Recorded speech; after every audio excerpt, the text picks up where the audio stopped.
You can jump directly to each chapter by clicking on the times shown in the YouTube description. The next step is to prepare and glue together some of the parts before they are painted. You will need the sheet of 400 grit wet and dry abrasive paper from the wood bag, some water and a work surface that can get wet. I recommend you stick the parts together with superglue, although you could use a suitable alternative adhesive if you'd prefer. Remove these 7 acrylic parts from the acrylic parts bag.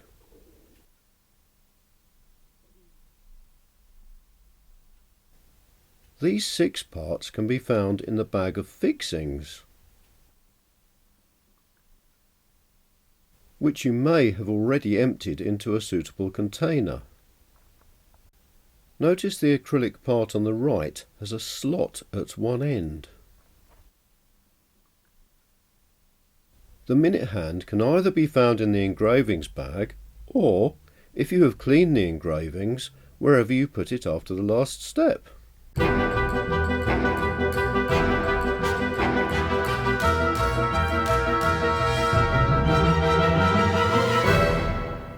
First of all, we'll prepare and assemble the top and bottom parts of the pendulum made from these 6 parts.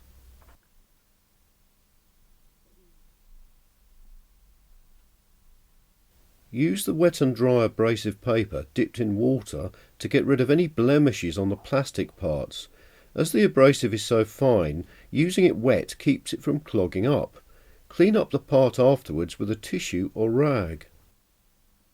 Check for uneven surfaces or rough edges. Once you are happy with it, get on and clean up the remaining 5 parts. We need to stick these 2 engraved parts onto the 2 drilled out parts you can see in the background. It's important they stand vertically, so sand down the edges that will be glued. Check to see if they stand up on a flat surface. If not, sand them a little bit more. Before gluing them together, we need to create a way of hanging the pendulum from the clock movement. Firstly, place this part on a flat surface with the engraving facing downwards. Now rest the smaller of the 2 hook parts onto the part which is lying face down. Carefully line up the edges as shown. Place a drop of superglue where the 2 parts join. Capillary action will draw it into the join.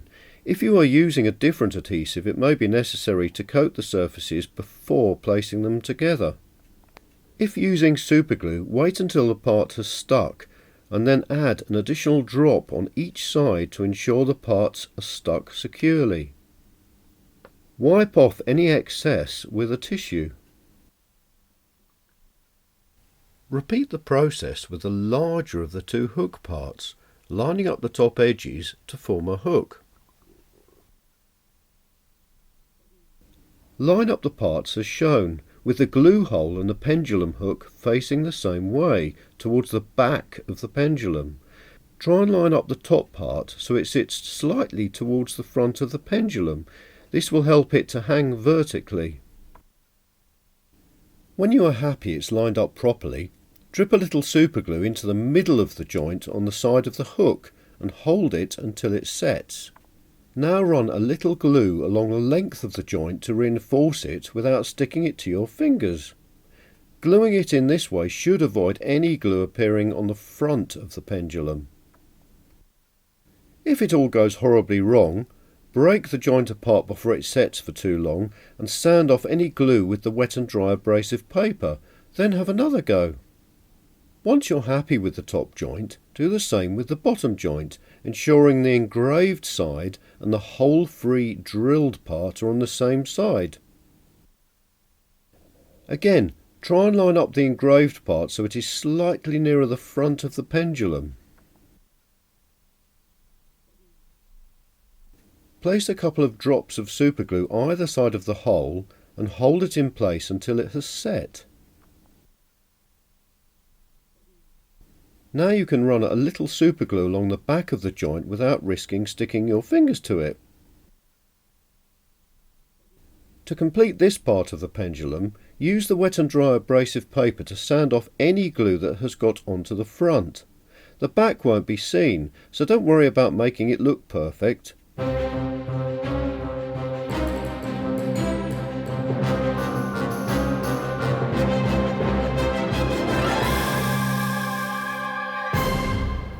Now to assemble the ball chain pulley. You'll need these two plastic parts, and I'd suggest using the small M3 brass screw from the fixings bag as a guide. Place the screw into the countersunk hole like so. With this part resting on a flat surface, place 4 small drips of superglue around the centre, like so. Now place the top over the screw with the engraving facing upwards. Let the glue set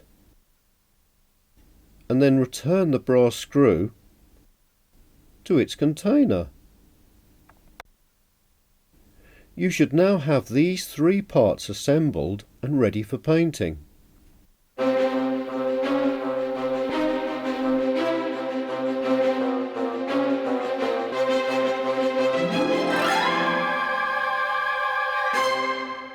Next we need to prepare the minute hand spindle. This will not be glued onto the minute hand yet, as the spindle first has to be painted. We just want to get it the right way up and sand the end flat that will finally be glued onto the minute hand. Make sure you have the correct spindle part. It doesn't have a slot and is just a continuous tube. Get the clock movement and push the minute hand spindle onto the clock movement spindle. You'll find that one way round it is loose and the other way it is tight. This is because the laser cutter cuts slightly conically. We need to sand the loose end flat so the minute hand will eventually stick to it properly. Use the wet and dry abrasive paper to sand the loose end flat. Don't sand the tight end, as having only one sanded end will help to avoid mistakes. You could even use a marker pen to indicate the tight end for later reference.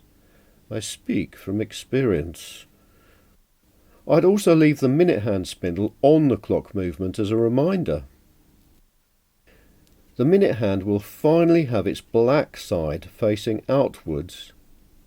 So to ensure good adhesion, I'd recommend slightly roughing up the centre of the white side with the wet and dry.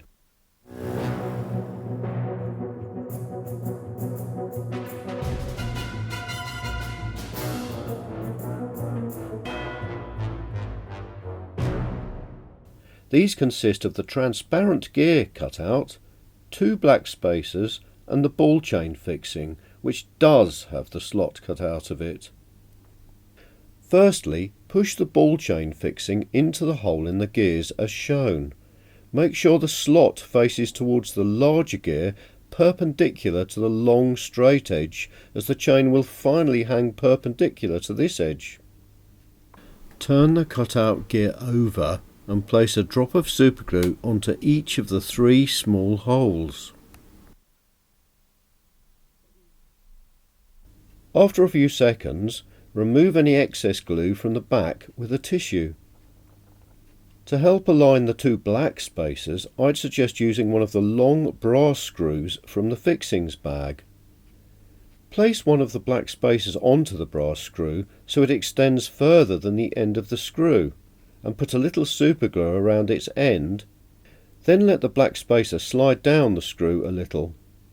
Holding the screw and black spacer, align the screw up with one of the holes in the cutout gear that has an engraved line around it. Then let the black spacer slide down the screw so the glue can set. Repeat the process with the second black spacer and then return the brass screw to its container.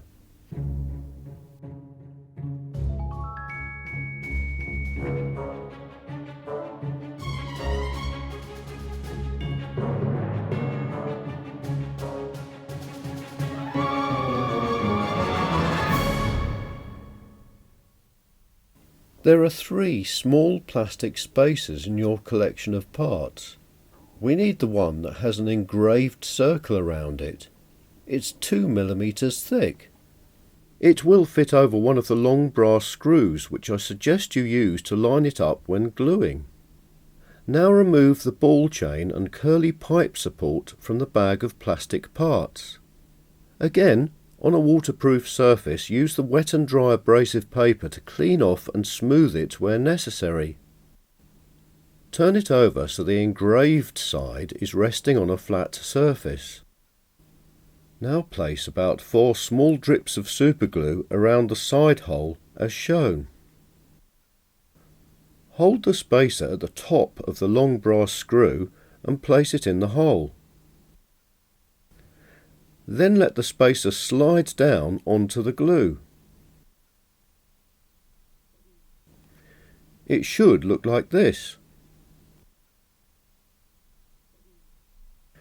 Return the brass screw to the collection of parts.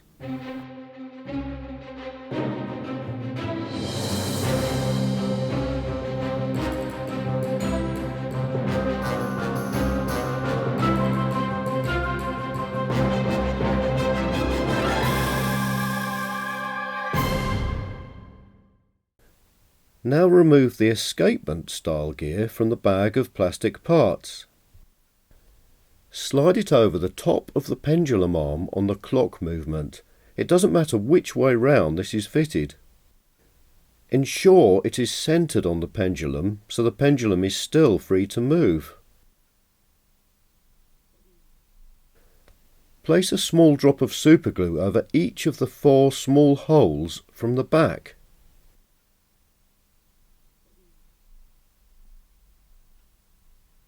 And wipe off any excess glue. Well done! The 7 parts you have prepared should look like this.